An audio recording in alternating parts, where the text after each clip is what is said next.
Good morning to all. I Bhanu Chaudhary welcome you all in the fourth video of solution.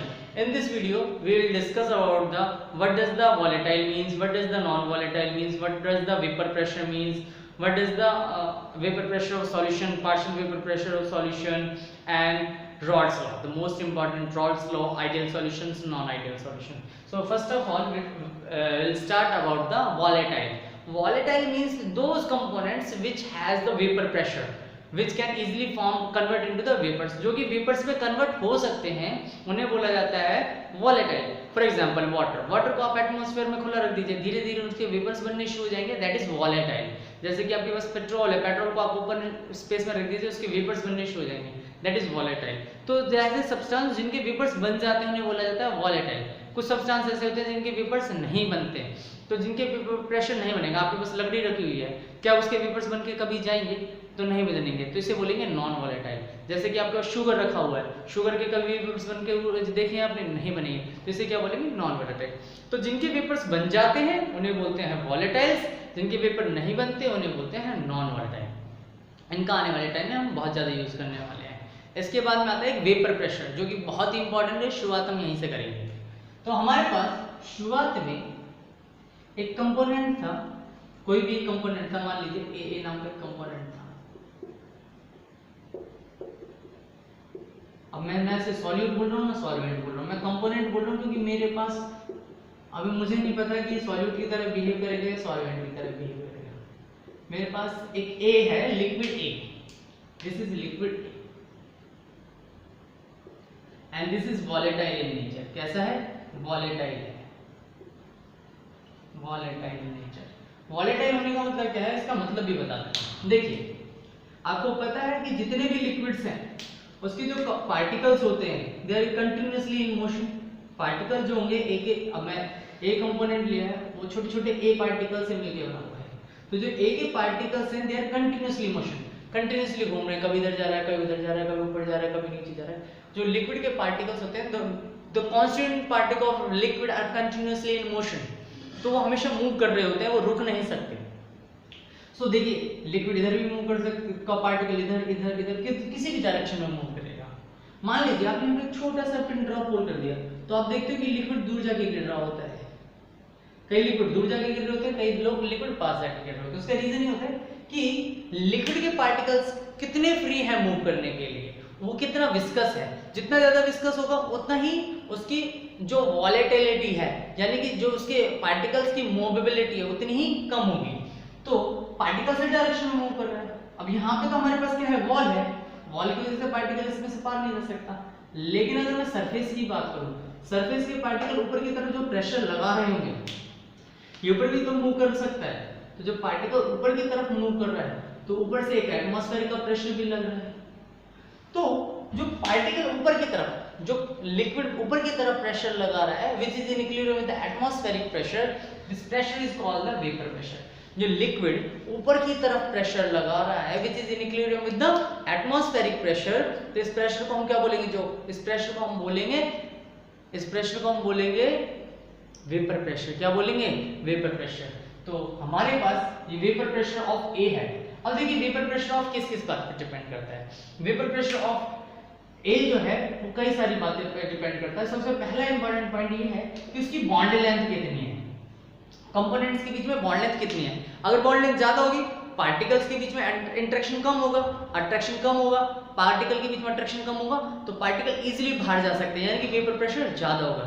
अगर particle एक दूसरे के साथ tightly बंधे हुए हैं, बॉन्ड छोटा है, तो पार्टिकल इजीली मूव नहीं कर सकते, यानी कि ऊपर की तरफ एटमॉस्फेरिक प्रेशर जो लग रहा के साथ जो इक्विलिब्रियम में होगा वो प्रेशर कम होगा, यानी कि वेपर प्रेशर कम होगा.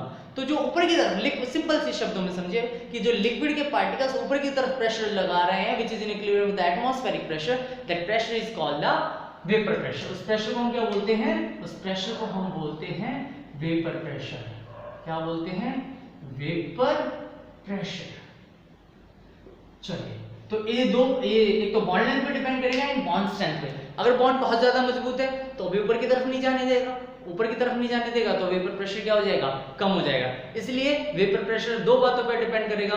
पहला होगा बॉन्ड लेंथ और दूसरी होगी बॉन्ड स्ट्रेंथ. चलिए, आपने यहाँ तक की बात समझ ली. इसे बोलते हैं वेपर प्रेशर. तो इससे रिलेटेड हम सॉल्यूशंस की बात करने वाले हैं। वेपर प्रेशर आपको पता लग गया है कि क्या होता है। तो देखिए, आपको वॉलेटाइल भी पता लग गया कि वॉलेटाइल क्या होते हैं। वॉलेटाइल का मतलब जिनके वेपर्स का प्रेशर, जो वेपर्स बना सकते हैं, जो कंपोनेंट्स के वेपर्स बनते हैं, उन्हें बोला जाता है वॉलेटाइल। तो अभी शुरुआत में मैं ऐसे समझता हूं कि मेरे पास दो कंपोनेंट थे, एक कंपोनेंट ए था,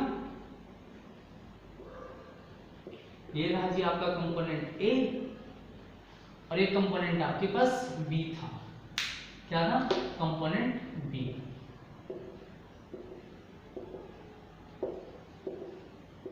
आपके पास दो कंपोनेंट्स हो गए, दो लिक्विड हो गए, इसको हम बोलेंगे लिक्विड ए और इसे हम बोलेंगे लिक्विड बी।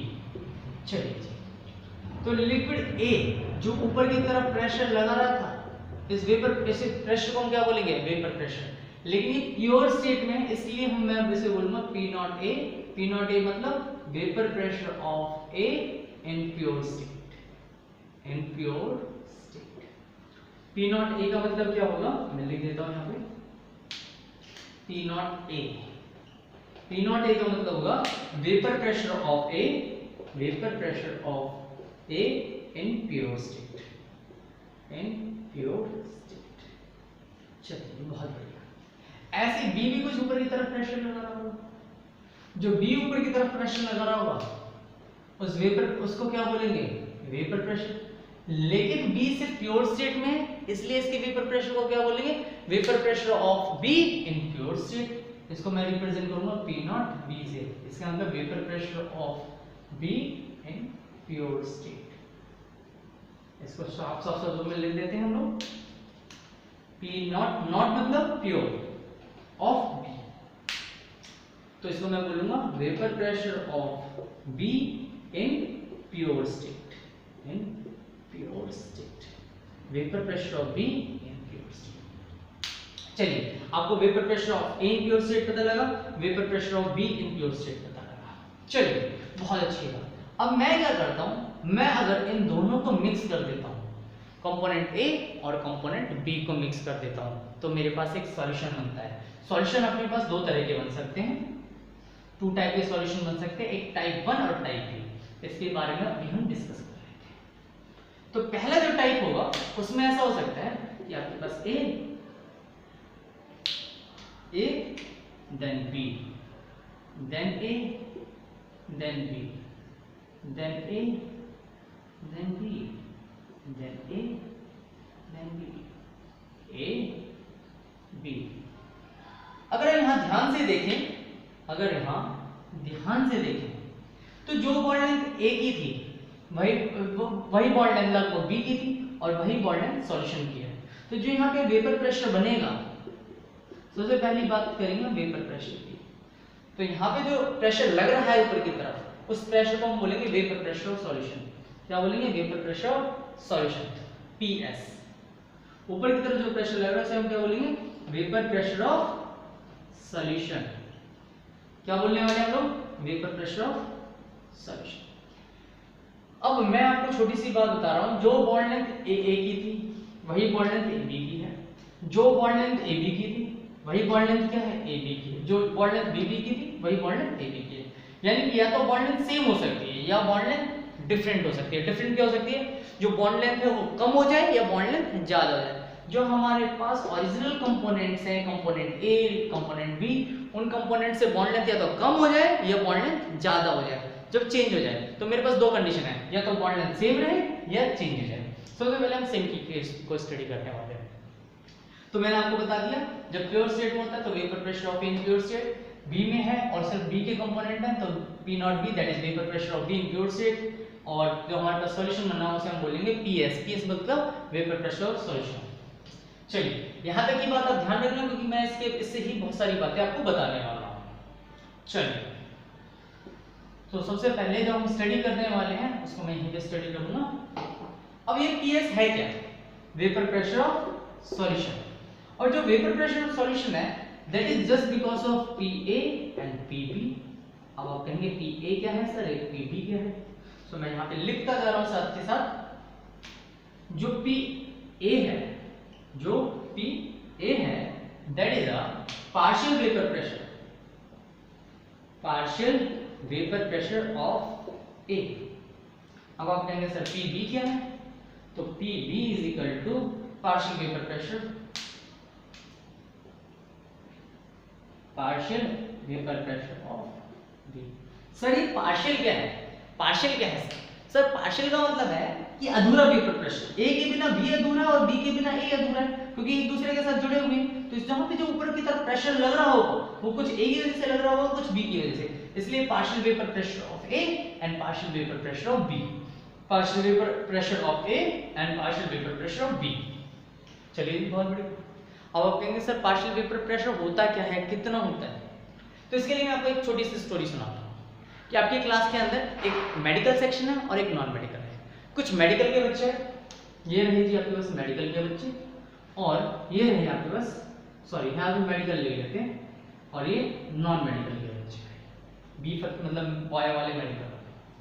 तो कुछ बच्चे मेरे पास मेडिकल के थे और कुछ बच्चे मेरे पास नॉन मेडिकल के थे, कुछ बच्चे मेरे पास नॉन मेडिकल के थे, कुछ बच्चे मेडिकल के थे। तो जो मेडिकल वाले बच्चे थे वो जब एक जगह पे फोर्स लगाते हैं, एक वॉल पे फोर्स लगाते हैं, तो हर बच्चा जो प्योर स्टेट में होता है तो 1 न्यूटन का फोर्स लगाता है। कितने का फोर्स लगा रहा है? 1 न्यूटन का फोर्स लगा रहा है। और जो बी वाले बच्चे हैं, मेडिकल वाले जो बच्चे हैं, वो 2 न्यूटन का फोर्स लगा रहे हैं। कितने का फोर्स लगा रहे हैं? 2 न्यूटन का फोर्स लगा रहे हैं। जब ओरिजिनल स्टेट में जो मेडिकल नॉन मेडिकल वाले बच्चे थे, जो मेरे पास नॉन मेडिकल वाले बच्चे थे, जो ओरिजिनल स्टेट में होते तो वॉल पे वो 1 न्यूटन का फोर्स लगाते हैं, और जो मेडिकल वाले बच्चे हैं वो 2 न्यूटन का फोर्स लगाते हैं। अब मैंने क्या करा, दोनों को कंबाइन कर दिया और बोला कि इस वॉल पे फोर्स लगाओ। तो जो वो वॉल पे फोर्स लगेगा कुछ नॉन मेडिकल वाले बच्चों की वजह से लगेगा और कुछ मेडिकल वाले बच्चों की, तो टोटल प्रेशर जो लगेगा, टोटल जो फोर्स लगेगा दैट इज पीएस, यानी कि वेपर प्रेशर ऑफ सॉल्यूशन। ऐसे जो ए है वो ऊपर की तरफ प्रेशर लगा रहा है, बी लगा, मैंने दोनों को जोड़ दिया तो कुछ ए लगा रहे हैं, कुछ बी लगा रहे हैं, कुछ प्रेशर ए का है और कुछ प्रेशर बी का है। जो कुछ प्रेशर ए का है उसे हम बोल रहे हैं partial vapour pressure of B A, और कुछ वेपर प्रेशर जो बी का है उसे बोल रहे हैं partial vapour pressure of B. अब मुझे सर ये जानना है कि partial vapour pressure of A है कितना, what is the number of partial vapour pressure of A. तो जब मैं एक सिंपल सी बात बताऊं कि नॉन मेडिकल के बच्चे प्रेशर लगा रहे हैं, मेडिकल के बच्चे लगा रहे हैं, तो सॉल्यूशन में ए के बच्चा कितना प्रेशर लगा रहा होगा, जो सॉल्यूशन है उसमें जो ए का बच्चा है, नॉन मेडिकल का बच्चा, वो कितना प्रेशर लगा रहा होगा, ये आप कैसे बता पाएंगे? इसके लिए आपके पास 2 बातें पता होनी चाहिए। पहला कि वो ओरिजिनल स्टेट में कितना प्रेशर लगा रहे हैं सर, और दूसरा उसके कितने कंपोनेंट्स हैं, वॉल पे कितने बच्चे प्रेशर लगा रहे हैं। ऐसा हो गया कि नॉन मेडिकल के सिर्फ 10 बच्चे प्रेशर लगा रहे हैं और मेडिकल के 100 बच्चे प्रेशर लगा रहे हैं, तो भाई मेडिकल वाले जो है वो ज्यादा प्रेशर लगा रहे हैं। ये ऐसा होगा कि इसके बच्चे तो 100 हैं, इसके बच्चे तो 100 हैं, लेकिन हर कोई 1-1 न्यूटन का फोर्स लगा रहा है। इसके बच्चे 50 हैं और लेकिन 2-2 न्यूटन का फोर्स लगा रहे हैं। तो डिपेंड किस बात पे करेगा? 2 बात पे, कि उसका ओरिजिनल स्टेट में प्रेशर कितना है और कंपोनेंट्स कितने हैं। तो पार्शियल वेपर प्रेशर भी जो होता है, पार्शियल वेपर प्रेशर जो होता है पीए, वो भी किसके इक्वल होता है? पी नॉट ए के, यानी कि प्योर स्टेट में उसका वेपर प्रेशर कितना है और उसके पास नंबर ऑफ कंपोनेंट्स यानी कि मोल फ्रैक्शन ऑफ ए कितना है, मोल फ्रैक्शन ऑफ ए कितना है। वैसे ही पीबी, पीबी भी जो हो गया यानी कि partial vapour pressure of B that is also equal to P naught B into mole fraction of B, mole fraction of B, यानी कि जो ए है वो प्योर स्टेट में कितना प्रेशर लगा रहे हैं और उसके कंपोनेंट्स कितने हैं, यानी कि उसके मोल फ्रैक्शन ऑफ ए कितने हैं। ऐसे बी कितना का पार्शियल वेपर प्रेशर किस बात पर डिपेंड करेगा? उसका ओरिजिनल स्टेट में कितना प्रेशर है और उसके कितने कंपोनेंट यानी कि मोल फ्रैक्शन ऑफ कितना है। इसी को हम रॉल्स लॉ कहते हैं, इसी को हम रॉल्स लॉ कहते हैं। जो भी मैंने समझाया ओवरऑल इसको हम थोड़ा साफ सुथरे शब्दों में लिख लेते हैं। तो चलिए शुरुआत करते हैं।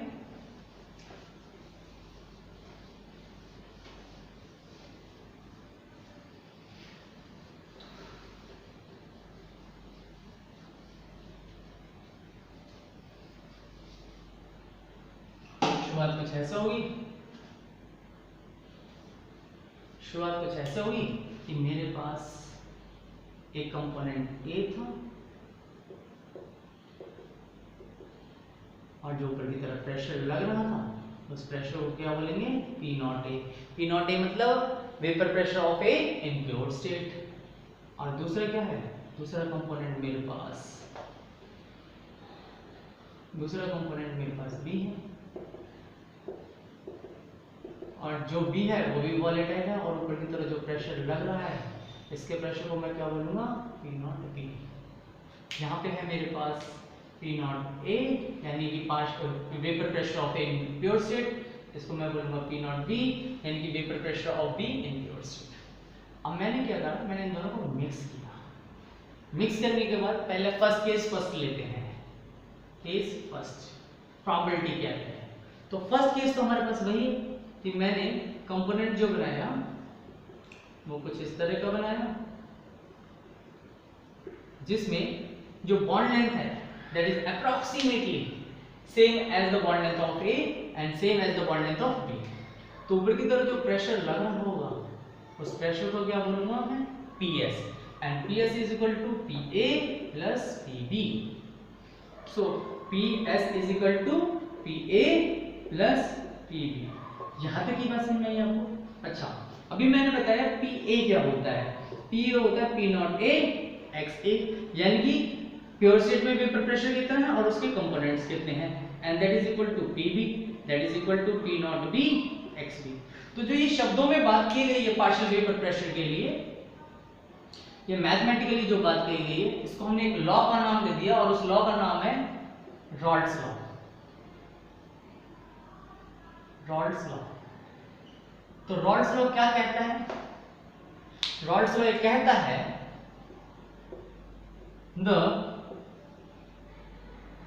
the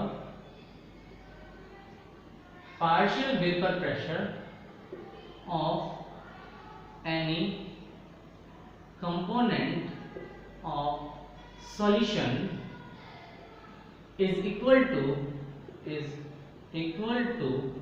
the vapor pressure of that component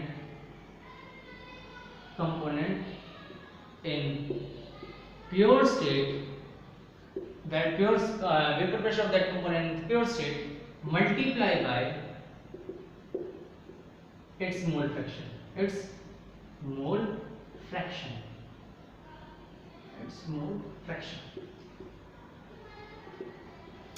The partial vapor pressure of any component of the solution is equal to the vapor pressure of that component in pure state multiplied by its mole fraction, जिसको mathematically कैसे लिखते हैं? Mathematically कैसे लिखते हैं? जैसे मैंने अभी लिखा, अगर मेरे पास PA है, PA मतलब partial vapour pressure of A, partial vapor pressure of A, that is equal to the P naught A XA। अगर मैं partial vapour pressure of B की बात करूं तो PP, that is equal to, ले देते हैं,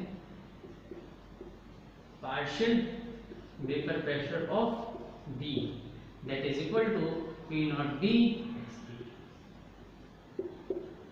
तो this is all about the Raoult's law। Rawls law क्या कहता है? एट कांस्टेंट टेम्परेचर लिख लेना, एट कांस्टेंट टेम्परेचर। ये सारा का सारा जो गेम होगा वो कांस्टेंट टेम्परेचर पे होगा। तो मैं कह सकता हूं कि the partial vapour pressure of any component is equal to the vapour pressure of that component in pure state multiply by its mole fraction. Partial vapour pressure of any component is equal to the vapour pressure of that component in pure state multiply by its mole fraction. Partial vapour pressure of any component of the solution is equal to the vapor pressure of that component in pure state multiplied its mole fraction at constant temperature। So this is all about the Raoult's law। This is all about the Raoult's law। Raoult's law के बारे में आप जान गए हैं। तो हम overall अगर मैं सिचुएशन लिखता हूँ यहाँ से, so PS is equal to PA plus PB, जिसको मैं आगे जाके ऐसे लिख सकता हूँ, P naught A XA plus P naught B XB। So this is all the vapor pressure of solution।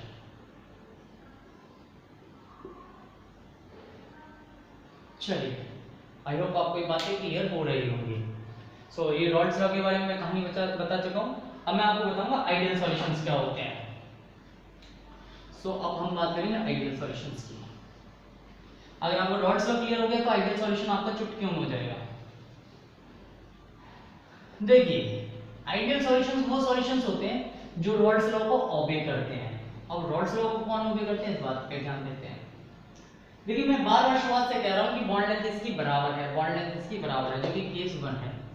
अगर बॉन्ड लेंथ सेम है तो जैसे कंपोनेंट ए के कंपोनेंट के हैं वैसे ही कंपोनेंट बी के हैं, तो उनका वेपर प्रेशर लगभग सेम होगा, तो वैसे ही वेपर प्रेशर ए और बी का होगा।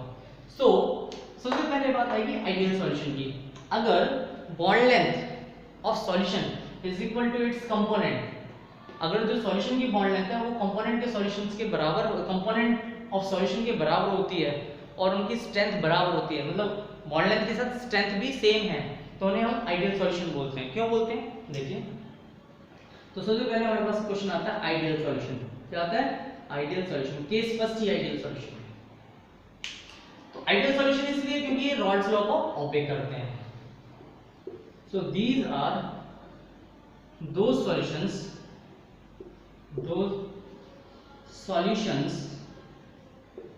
which obey Raoult's law। Ideal solutions क्या होते हैं, दो solutions which obey Raoult's law, वो सॉल्यूशन जो कि Raoult's law को ओबे करते हैं, ठीक है, उन्हें बोला जाएगा आइडियल सॉल्यूशन। अब आइडियल सॉल्यूशन की प्रॉपर्टीज क्या है, सो हम प्रॉपर्टीज पढ़ने वाले हैं, properties of ideal solution. Properties of ideal solutions. Properties of ideal solution में फर्स्ट प्रॉपर्टी क्या होगी आइडियल सॉल्यूशन की, वो यही होगी, these solutions obey Raoult's law। Raoult's law, ये सॉल्यूशन जो होते हैं Raoult's law को ओबे करते हैं। दूसरी प्रॉपर्टी क्या होगी, दूसरी प्रॉपर्टी होगी bond length of AB is equal to bond length of AA और BB। जो बॉन्ड लेंथ है AB की वो AA के बराबर है या BB के बराबर है, तो bond length of AB is equal to the bond length of AA और बॉन्ड लेंथ BB। अच्छा एक बात बताइए, मैं अगर 1 लीटर ये लेता हूँ, 1 लीटर ये लेता हूँ, तो ये कितना बनना चाहिए, ये 2 लीटर बनना चाहिए। ना तो वॉल्यूम बढ़ रहा है ना घट रहा है, क्योंकि ना बॉन्ड लेंथ बढ़ रही है ना घट रही है, तो कोई चेंज आएगा क्या, 2 लीटर बनना चाहिए था क्या 2.5 लीटर बना, नहीं, क्या 1.5 लीटर बना, नहीं, जितना बनना चाहिए था उतना ही बढ़ा। तो इसको मैं थर्ड पॉइंट जो लिखूंगा वो मैं ये लिखूंगा del V on mixing, del V mixing, इसका मतलब change in volume on mixing, change in volume on mixing equal to is equal to, वो इसको थोड़ा सा साफ शब्दों में लिख लेते हैं, change in volume of solution upon mixing, that is del V, that is del V mixing is equal to 0। ना तो वॉल्यूम बढ़ा है ना वॉल्यूम घटा है। फोर्थ पॉइंट ये होगा कि अगर पार्टिकल्स पास में आते हैं तो हीट रिलीज होती है, पार्टिकल दूर जाते हैं तो हीट एब्जॉर्ब होती है, ना तो पार्टिकल पास में आ रहे हैं ना पार्टिकल दूर में जा रहे हैं, यानी कि ना तो हीट रिलीज होगी ना हीट एब्जॉर्ब होगी। तो हम नेक्स्ट पॉइंट लिखेंगे change in heat of solution upon mixing, that is del H mixing also equal to 0। तो ना वॉल्यूम बढ़ रहा है ना हीट चेंज हो रही है ना बॉन्ड लेंथ चेंज हो रही है और वो रॉल्ट्स लॉ को भी ओबे कर रहा है। So these are the properties of ideal solution, these are the properties of ideal solution. तो आइडियल सॉल्यूशन की प्रॉपर्टीज हैं। अगर मैं आइडियल सॉल्यूशन की जगह अगर नॉन आइडियल सॉल्यूशन बोल दूं तो हमारे पास केस 2 आता है। क्या आता है? केस 2। सेकंड केस ये है कि भाई साहब जरूरी तो नहीं कि बॉन्ड लेंथ बढ़े, सॉरी बॉन्ड लेंथ सेम ही रहे, तो चेंज भी तो हो सकती है बॉन्ड लेंथ। अगर बॉन्ड लेंथ चेंज होगी तो क्या होगा, तो बात कर लेते हैं। तो हम केस सेकंड की बात करेंगे। केस सेकंड की बात करें, केस सेकंड में ये है bond length change. if there is any change in the bond length of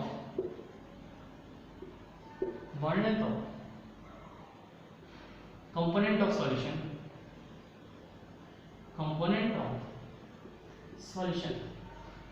then they would not follow Raoult's law. They would not follow Raoult's law. और ऐसी सिचुएशन में जो इस तरह के सॉल्यूशंस होते हैं उन्हें बोला जाता है नॉन आइडियल सॉल्यूशन। क्या बोला जाता है? Non ideal solution. So non ideal solutions क्या होंगे? बॉन्ड लेंथ चेंज होगी, if there any change in the bond length, bond length, तो नॉन आइडियल सॉल्यूशंस क्या होंगे? सो these are those solutions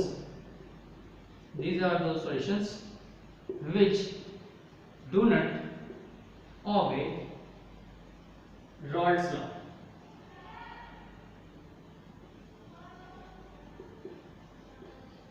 These are those solutions which do not obey Raoult's law. जो Raoult's law को obey नहीं करते उन्हें क्या बोलते हैं? नॉन आइडियल सॉल्यूशंस बोलते हैं। तो चलिए, आई होप आपको नॉन आइडियल भी समझ में आ गया होगा। तो अब कुछ प्रॉपर्टीज जान लेते हैं, properties of non ideal solution.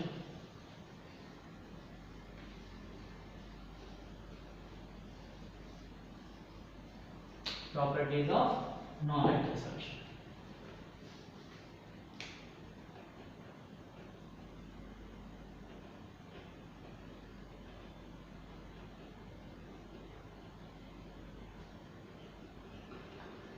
तो फर्स्ट प्रॉपर्टी क्या है जी बॉन्ड लेंथ की, सॉरी नॉन आइडियल सॉल्यूशंस की। तो फर्स्ट प्रॉपर्टी ये है, these solutions do not obey Raoult's law. non ideal solutions do not obey Raoult's law. ये Raoult's law को obey नहीं करते। ये Raoult's law को obey क्यों नहीं करते? क्योंकि बॉन्ड लेंथ या तो कम हो रही है या ज्यादा हो रही है, यानी कि there is a change in the bond length of AB with respect to AA और BB। So bond length of AB is not equal to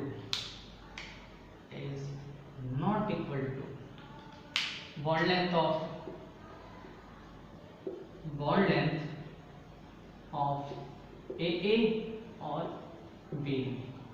तो जो बॉन्ड लेंथ है AB की वो AA और BB से दोनों से अलग है।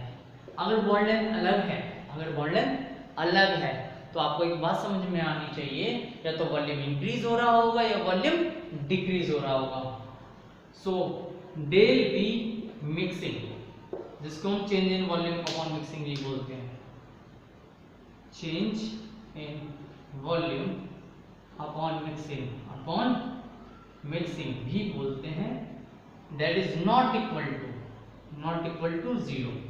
या तो वॉल्यूम बढ़ रहा होगा या घट रहा होगा। अगर बॉन्ड लेंथ कम हो गई तो वॉल्यूम कम हो जाएगा, अगर बॉन्ड लेंथ बढ़ गई तो वॉल्यूम भी बढ़ जाएगा।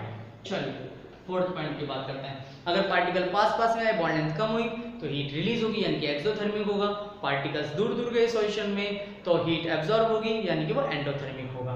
यानी कि हीट या तो रिलीज होगी या एब्जॉर्ब होगी, जीरो नहीं होगी।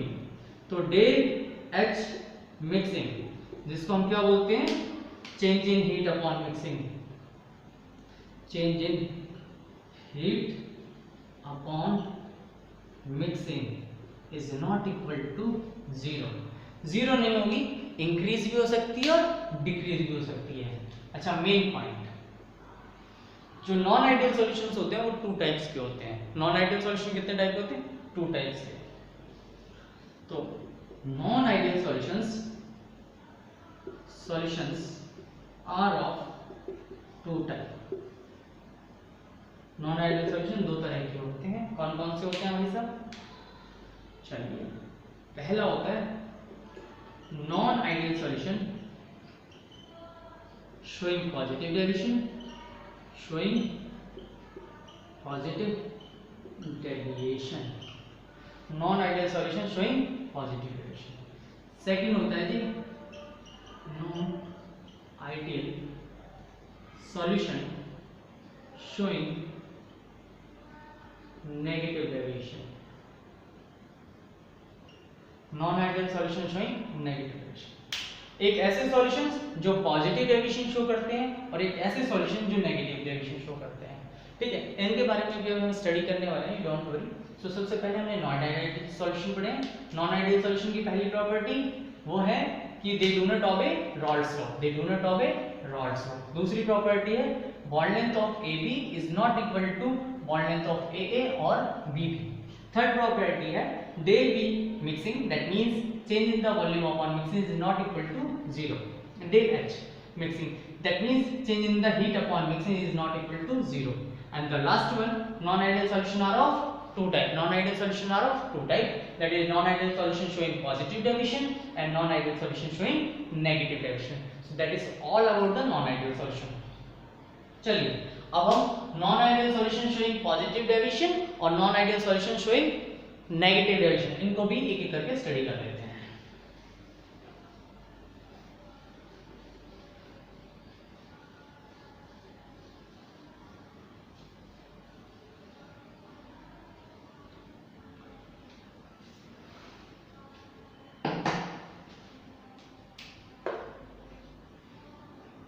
तो शुरुआत करेंगे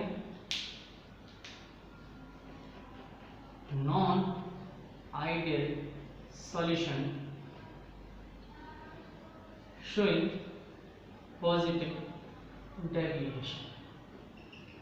देखिए जो ऐसे सॉल्यूशन जिनकी बॉन्ड लेंथ बढ़ गई है, जिनकी बॉन्ड लेंथ बढ़ गई है तो उन्हें बोलते हैं पॉजिटिव डेविएशन। क्या बोलते हैं?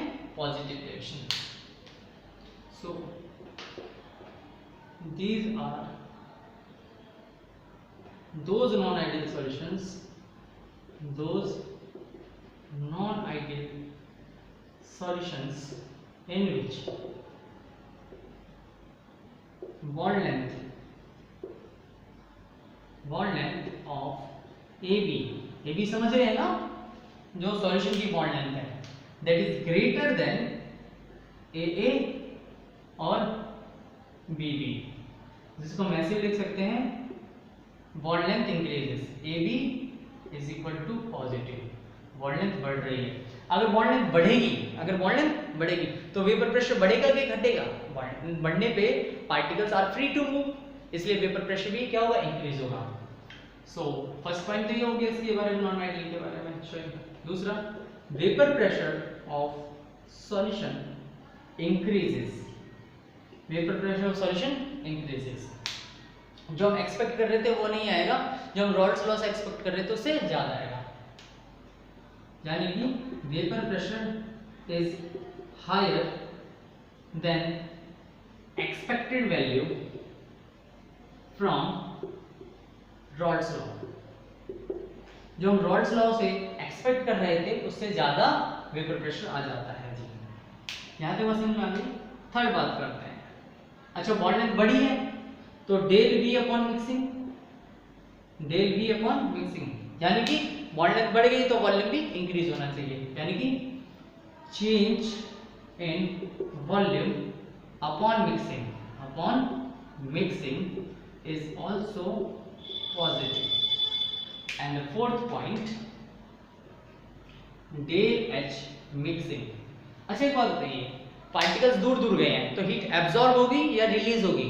हीट एब्जॉर्ब होगी क्योंकि दूर दूर गए हैं। अगर पास पास जाते तो हीट रिलीज हो जाती। तो जब पार्टिकल्स दूर दूर जाने लगे, हीट एब्जॉर्ब होने लगी, तो हीट इंक्रीज होगी या डिक्रीज होगी? हीट इंक्रीज होगी, और हीट इंक्रीज होगी मतलब positive. So del V mixing, that is change in heat upon mixing is also positive. So these are the properties of positive deviation. These are the properties of positive deviation. I hope आपको बात समझ में आ गई होगी। Bond length बढ़ाएंगे तो vapour pressure बढ़ेगा, Rawls law fail हो जाएगा, वॉल्यूम इंक्रीज होगा, हीट एनर्जी इंक्रीज होगी। So this is all about the non ideal solution showing positive deviation. अगर नेगेटिव होता, अगर क्या होता, नेगेटिव होता, नेगेटिव का मतलब क्या है, बॉन्ड लेंथ कम हो गई, जो हम एक्सपेक्ट कर रहे थे उससे बॉन्ड लेंथ कम हो गई। तो सेकंड जो पॉइंट होगा, हमने ये तो पढ़ लिया non ideal solution showing positive deviation. अगर मैं नेगेटिव डेविएशन की बात करता हूँ, किसकी बात करता हूँ, नेगेटिव डेविएशन, तो इसमें क्या होगा, बॉन्ड लेंथ कम हो जाएगी। सो उसके लिए हमारे पास सारी चीजें बदल जाएंगी, तो उसको हम स्टडी कर लेते हैं धीरे धीरे, वन बाय वन। तो फर्स्ट केस है, these are those non-ideal solution in which bond length of AB, negative deviation है, नेगेटिव का मतलब बॉन्ड लेंथ कम होगी, तो bond length of AB is less than AA और BB, that is AB is negative, bond length क्या हो गई थी, नेगेटिव हो गई। दूसरी बात, अगर बॉन्ड लेंथ कम हुई है तो पार्टिकल ज्यादा फ्री होंगे मूव करने के लिए या कम फ्री होंगे, क्योंकि बॉन्ड को मजबूती से पकड़ लिया, बॉन्ड लेंथ कम हो गई, बॉन्ड स्ट्रेंथ ज्यादा हो गई, बॉन्ड स्ट्रेंथ ज्यादा होगी तो बॉन्ड टाइट पकड़ के रख रहा है, पार्टिकल्स को टाइट पकड़ के रख रहा है, तो पार्टिकल इजीली मूव नहीं कर पा रहे हैं, और पार्टिकल जब इजीली मूव नहीं करेंगे तो जो वेपर प्रेशर सॉल्यूशन का इंक्रीज होगा कि डिक्रीज होगा, वेरी गुड, डिक्रीज होगा बेटे, क्या होगा, decrease. So vapour pressure solution decreases, vapour pressure is lesser less than the expected from Rod's law। Rod's law से हम अगर 100 वेपर प्रेशर एक्सपेक्ट कर रहे हैं तो हो सकता है 70 हो, 60 हो, 75 हो, तो जो हम एक्सपेक्ट कर रहे हैं Rod's law उससे कम वेपर प्रेशर होगा। अच्छा, बॉन्ड लेंथ कम हुई है तो वॉल्यूम भी कम होगा, और वॉल्यूम कम होगा तो वॉल्यूम हो जाएगा जी नेगेटिव, वॉल्यूम हो जाएगा जी नेगेटिव, वॉल्यूम हो जाएगा जी कम। नेक्स्ट, पार्टिकल्स पास पास में आ रहे हैं, पार्टिकल क्या हो रहे हैं, पास पास में आ रहे हैं, और जब पार्टिकल्स पास पास में आएंगे तो हीट रिलीज होगी, और जब हीट रिलीज होगी तो मेरे अंदर हीट बढ़ेगी या घटेगी, मेरे अंदर से हीट जा रही है तो हीट क्या होने लगेगी, कम होने लगेगी, और जब हीट कम होने लगेगी तो हीट ऑल्सो नेगेटिव, यानी कि नेगेटिव डेविएशन में सब कुछ negative, bond length negative, vapour pressure negative, volume negative और हीट भी negative. So this is all about the non-ideal solution showing negative deviation। I hope आपको ये बातें भी समझ में आ रही होंगी। चलिए, तो हमने आइडियल सॉल्यूशन पढ़ लिया, नॉन आइडियल पढ़ लिया, नॉन आइडियल के टाइप पढ़ लिए, हमने रॉड्स लॉ भी पढ़ लिया। अब हम पढ़ेंगे ग्राफ। क्या पढ़ने वाले हैं, ग्राफ। तो ग्राफ कौन कौन से हैं जी, सबसे पहले graph for ideal solution, graph for ideal solution, graph for ideal solution. Ideal solution के लिए ग्राफ की बात करते हैं जी, बिल्कुल। हमारे पास कुछ इस तरह का सिस्टम है, यहाँ पे हमने वेपर प्रेशर रखा है, यानी कि जो हमारे पास वाई एक्सिस है वो किसको रिप्रेजेंट कर रही है, वेपर प्रेशर को रिप्रेजेंट कर रही है, किसको रिप्रेजेंट कर रही है, वेपर प्रेशर को। और जो हमारे पास नीचे वाली लाइन है it represents the mole fraction, किसको रिप्रेजेंट कर रही है, मोल फ्रैक्शन को। मैं मान लेता हूं कि मेरे पास एक component A is equal to 1 है, तो मोल फ्रैक्शन ऑफ B क्या हो जाएगा जी, मेरे पास दो कंपोनेंट हैं, एक A है एक B है। जब सॉल्यूशन शुरुआत में था सिर्फ A के कंपोनेंट है, और जब A के कंपोनेंट होते तो मुझे पता है mole fraction of A plus mole fraction of B is equal to 1 होता है। सिर्फ A है B है ही नहीं, तो B क्या हो गया 0, X क्या हो गया 1। So mole fraction of A is equal to 1, mole fraction of B is equal to 0। जैसे जैसे मैं लेफ्ट से राइट की तरफ मूव कर रहा हूं तो A के पार्टिकल्स कम होते जा रहे हैं, बिकॉज मैं B के पार्टिकल्स ऐड करता जा रहा हूं। तो यहाँ पे क्या हो जाएगा 0.8, तो ये 0.2, ये हो जाएगा 0.6, तो ये 0.4, ये 0.5, तो ये 0.5, ये 0.7, तो सॉरी ये 0.3, तो 0.7, 0.1, तो ये 0.9। यहाँ जाके मोल फ्रैक्शन ऑफ A 0 हो जाएगा और mole fraction of B is equal to 1 हो जाएगा। ऐसे समझिए कि शुरुआत में मेरे पास सिर्फ शुगर था, शुरुआत में मेरे पास क्या था, सिर्फ शुगर था, पानी था ही नहीं, तो components of sugar is equal to 1, पानी इज इक्वल टू 0। फिर मैंने थोड़ा सा पानी डाला तो पानी मीठा हुआ, तो कुछ कंपोनेंट A के हुए कुछ कंपोनेंट B के। अब मैंने थोड़ा और डाला, थोड़ा और डाला, थोड़ा और डाला, ऐसे करते करते करते करते मैंने हजारों लीटर पानी डाल दिया। जब 1000 लीटर पानी के अंदर 1 चम्मच चीनी की बात करेंगे तो उसका कोई इफेक्ट नहीं होगा, यानी कि चीनी के कंपोनेंट्स मुझे 0 लगेंगे और मोल फ्रैक्शन ऑफ B यानी कि वाटर मुझे 1 लगेगा। चलिए यहाँ तक की बात समझ में आ गई। ये वेपर प्रेशर की लाइन है, ये इस लाइन पे अगर मैं बात करूं, इस लाइन पे बात करूं तो सिर्फ ए के पार्टिकल्स हैं, तो वेपर प्रेशर भी किसका होगा, सिर्फ ए का होगा। तो इसको हम क्या बोलेंगे, vapour pressure of A in pure state that is equal to P not A. इसको मैं किससे रिप्रेजेंट कर रहा हूं, पी नॉट ए से रिप्रेजेंट कर रहा हूं, P not A. P not a क्यों, क्योंकि मेरे पास सिर्फ ए के पार्टिकल्स है, बी के पार्टिकल्स नहीं है। लेकिन जैसे मैं लेफ्ट से राइट में जाता हूं, कुछ पार्टिकल ए के हैं और कुछ पार्टिकल बी के हैं, और ए के पार्टिकल्स क्या होने लगे, कम होने लगे। और जब ए के पार्टिकल्स कम होने लगेंगे तो वेपर प्रेशर भी ए का कम होने लगेगा। जैसे जैसे पार्टिकल्स कम हो गए वेपर प्रेशर भी कम हो गया। यहाँ पे जाके देखा मैंने इस पॉइंट पे ए के प्रेशर पार्टिकल्स है ही नहीं, तो ए का प्रेशर भी क्या हो गया, जीरो हो गया। लेकिन इस बीच की लाइन में कुछ पार्टिकल ए के हैं, कुछ पार्टिकल बी के हैं, तो जो प्रेशर लगेगा उसको मैं बोलूंगा पी ए। पी ए बोले तो partial vapour pressure of A and partial vapour pressure, इसको पी ए को क्या बोलूंगा, partial vapour pressure of A. चलिए यहाँ पे अगर मैं बात करूं बी के पार्शियल वेपर प्रेशर का, vapour pressure of B zero, क्योंकि पार्टिकल्स ही नहीं है। लेकिन जैसे मैं लेफ्ट से राइट में जाता हूं, जैसे ही मैं लेफ्ट से राइट में जाता हूं तो बी के पार्टिकल्स बढ़ते चले जाते हैं, बढ़ते चले जाते हैं। एक सिचुएशन ऐसे आती है सिर्फ बी के पार्टिकल्स है, ए के पार्टिकल्स है ही नहीं, और जब बी के पार्टिकल्स हैं इसे क्या बोलूंगा मैं, vapour pressure of B in pure state, क्योंकि ए है ही नहीं। लेकिन बीच वाली लाइन किसको रिप्रेजेंट करेगी, पी बी, यानी पार्शियल वेपर प्रेशर। और इन दोनों लाइन को मैं मिला दूं तो ये बनेगा P S, P S is equal to P A plus P B. P A बोले तो vapour pressure of A in pure, partial vapour pressure of A and that is partial vapour pressure of B. और जो ये line है, this line represents the vapour pressure of solution. I hope आपको बात समझ में आ गई होगी। अब एक क्वेश्चन उठता है कि सर इसका वेपर प्रेशर आपने प्योर स्टेट में ज्यादा लिया है, इसका वेपर प्रेशर कम लिया। ये स्ट्रेट लाइन, ये कर्व नहीं है, स्ट्रेट लाइन है। ये जी स्ट्रेट लाइन है, ये जी स्ट्रेट लाइन है, ठीक है। तो इसका रीजनिंग है, ऐसा हो सकता है कि जो ए है उसका प्योर स्टेट में वेपर प्रेशर ज्यादा है और बी का जो वेपर प्रेशर है प्योर स्टेट में कम है, यानी कि जो ए है वो ज्यादा वॉलेटाइल है और जो बी है वो लेस वॉलेटाइल है। सो this is all about the ideal solution, this is all about the ideal solution. चलिए आइडियल सॉल्यूशन की बात हो गई, आपको समझ में भी आ गई होगी। अब बात करेंगे graph for non ideal solution. Non ideal के अंदर हमें सबसे पहले पॉजिटिव डेविएशन के बारे में जानेंगे, फिर नेगेटिव डेविएशन के बारे में जानेंगे। Graph for non ideal solution showing non ideal solution showing positive deviation. Positive deviation का मतलब है कि हम जितना वेपर प्रेशर एक्सपेक्ट कर रहे हैं उससे ज्यादा वेपर प्रेशर आएगा। तो ग्राफ हम बनाते हैं जी कुछ फिर से ऐसा ही, यहाँ पे वेपर प्रेशर ऑफ कंपोनेंट्स हैं और नीचे है जी आपके पास मोल फ्रैक्शन। क्या है, मोल फ्रैक्शन। यहाँ mole fraction of A is equal to 1, mole fraction of B is equal to 0। Left से राइट में जाएंगे, ए के पार्टिकल्स कम होते चले जाएंगे और ए के पार्टिकल्स कम होते होते 0 और बी के पार्टिकल्स 1। अगर मैं प्योर स्टेट की बात करूं तो प्योर स्टेट में वेपर प्रेशर ऑफ ए आएगा यहाँ क्योंकि ए ही है। यहाँ पे बात करूं तो सिर्फ पी नॉट बी क्योंकि वेपर प्रेशर ऑफ बी ही है। अच्छा, हम एक्सपेक्ट कर रहे हैं जैसे हम पहले एक्सपेक्ट कर रहे थे रॉल्स लॉ के अकॉर्डिंग कि वेपर प्रेशर कुछ ऐसे जाएगा जी, पार्शियल वेपर प्रेशर कुछ ऐसे जाएगा जी, पार्शियल वेपर प्रेशर कुछ ऐसे जाएगा जी। लेकिन क्या ऐसा होगा?